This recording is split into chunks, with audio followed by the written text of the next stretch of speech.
дар ояндаи наздик бо ҳалли ин масъалаҳои техникӣ ва марказҳои муҳоҷиратӣ хадамоти муҳоҷиратӣ саволҳоро якта хондан мегирам. Ассалому алайкум ба ҳама тамошобинони барномаҳои Сорбон Сафаров.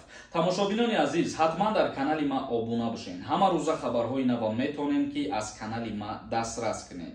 Комментарияҳоро мехонем ва як ахбороти нав ба маълумоти ҳамаи шумо мерасонам. Дар ҳамиҷа як чиза аввалан қайд карда мегзарам. Чӣ хеле ки медонем дар канали ма конкурс рафтестай. Шоҳҷоизаи конкурси ма якта мошин мебошад ва 41 донаи дига конвертҳои пулӣ. 3 нафаре ки аз ҳамада бисёр билет мехаранд дар прямои эфир бо тариқи автоматӣ пул ҳадияшон мекунем. Имрӯз як аксияи хурдакак барои шумо мекунам. Касое ки мехоҳанд билет харидорӣ кунанд ба 500 рубл 3 дона билетон метиҳем. Агар як билет хариданӣ бошед, нархи як дона билет 250 рубла дар бар мегирад. Номерои WhatsApp ки дар рӯи экран ҳаст, дар ҳамин номерои WhatsApp картаи Сбербанкам свизат кардагиай. Сумтона дар карта партофта, чектона дар ҳамин рақамҳои WhatsApp равон мекунем. WhatsApp мо 24 соат кор мекунад, ҷошда билетҳои шуморо равон мекунанд. Нафарое ки ҳамин видеоро тамошо кардесен, ҳама каса мара як дастгирӣ кунен, ай ҳаматон миннатдор мешавам. Як мавзӯи муҳима пешниҳоди шумо мекунам.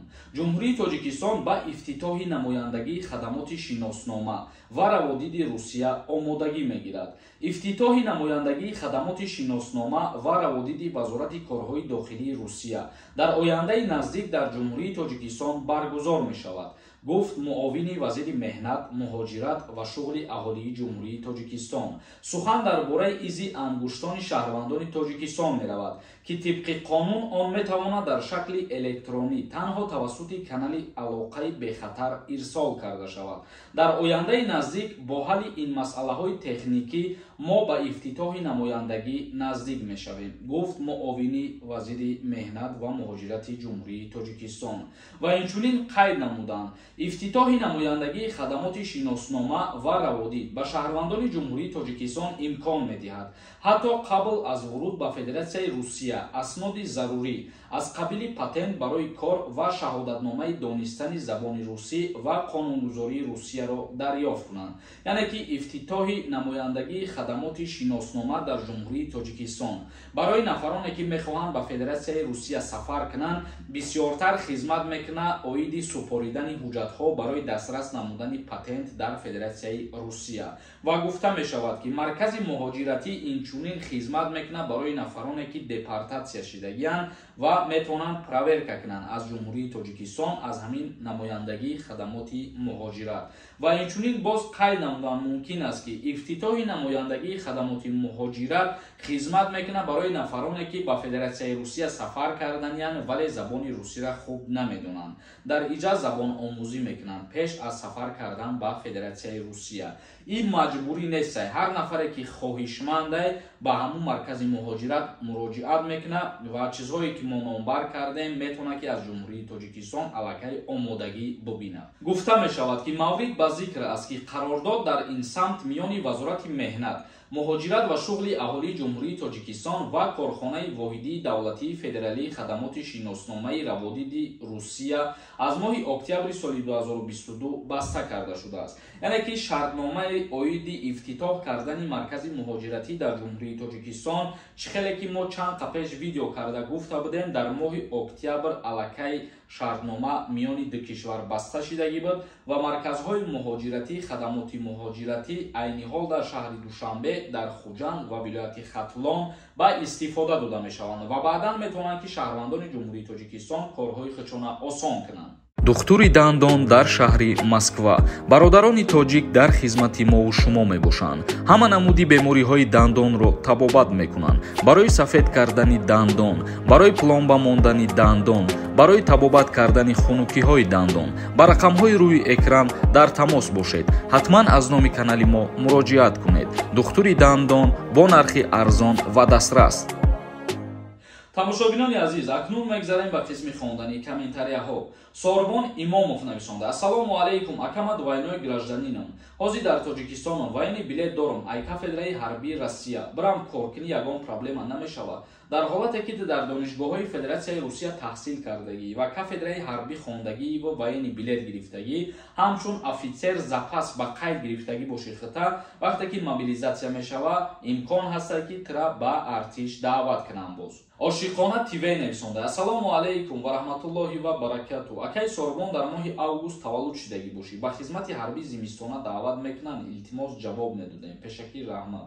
Бародари азиз, як хеле савол нависондае ки саволат нофаҳмоае. Та навистае ки дар моҳи август таваллуд шидагӣ бошӣ. Дар моҳи август миллион нафарҳо таваллуд шидагиянд. Та дар инҷа синни соли ҳамон мақсад пиррара мегуфтӣ, яъне ки соли таваллуда мегуфтӣ.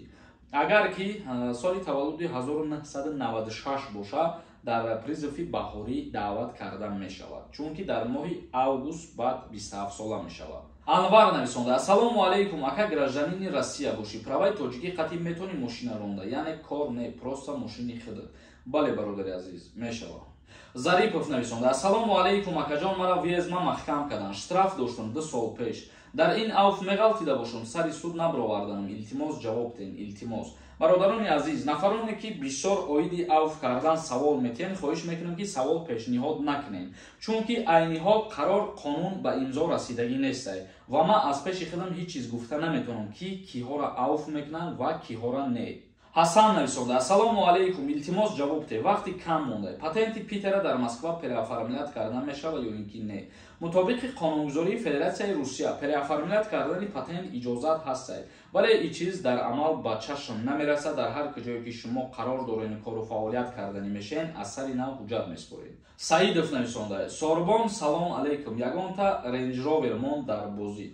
Ака у қадар бозиҳои мо калон нестай айни ҳол ва охири бозии калон гузаронида наметавонем. Ҳамин бозиҳои майдара дастгирӣ кардан кирем, мумкин баъд дар оянда бишава ё ки нашава, ин чиза худо медонад. Андалеб нависонда: Ака як савол, ман ҳама документ дорам барои беморим. Агар Тоҷикистон равам, мара хизмат мебаранд, илтимос ҷавоб диҳед. Интизорам, ном махфӣ бошад.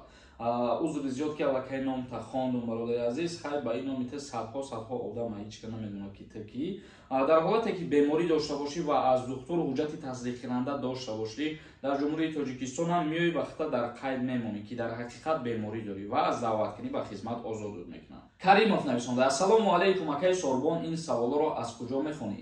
Аз ҷое ки ту нависондасти бародар, аз ҳамиҷа. Ина ман як бор нишонтон метиҳам.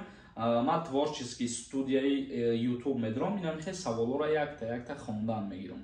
Дар камера ба фикрам ки хушрӯ тофта истаед. Ба ҳамин хотир касое ки савол доред, дар комментария просто бинависонед саволтона тамом. Пирова нависонда: вайни билети нигодни дошта бошӣ, хизмат мебаранд ё ин ки не? Вайни билети нигодниро ба хизмати ҳарбӣ даъват намекунанд, агар ки дар ҳақиқат ҳамун нигодни боша, ҳамун шаҳрванд. Бозорова нависонда: ку видео дар бораи повисткаи Россия ё реклама кардӣ. Ман ягон чиро реклама карда гап намезанам, гапта фикр ки ба гап биза. Деюмин ин ки ман дар чӣ борае ки гуфтагиам видео пешниҳод кардагиам. Ман дирӯз гуфтам ки оиди повистка равон кардан барои шаҳрвандони Федератсияи Русия ба мобилизатсия видео мекунам. Дирӯз гуфта будам ин гапа. Худо хоҳад аз 3-4 рӯзаи наздикда видео мешавад ҳатман. Мақд нависонда: Ассалому алейкум, чанд сомонӣ билет? И чанд билет доред? 250 рубл як дона билетае ва ҳамагӣ 3000 дона билетае. Аллакай 70% билетҳоро фурӯхтем. тамошобинони азиз, ба ҳамин видеои имрӯзаро ҷамъбаст мекунем то барномаҳои оянда. Худованд ҳамаи мо шуморо нигаҳбон бошад.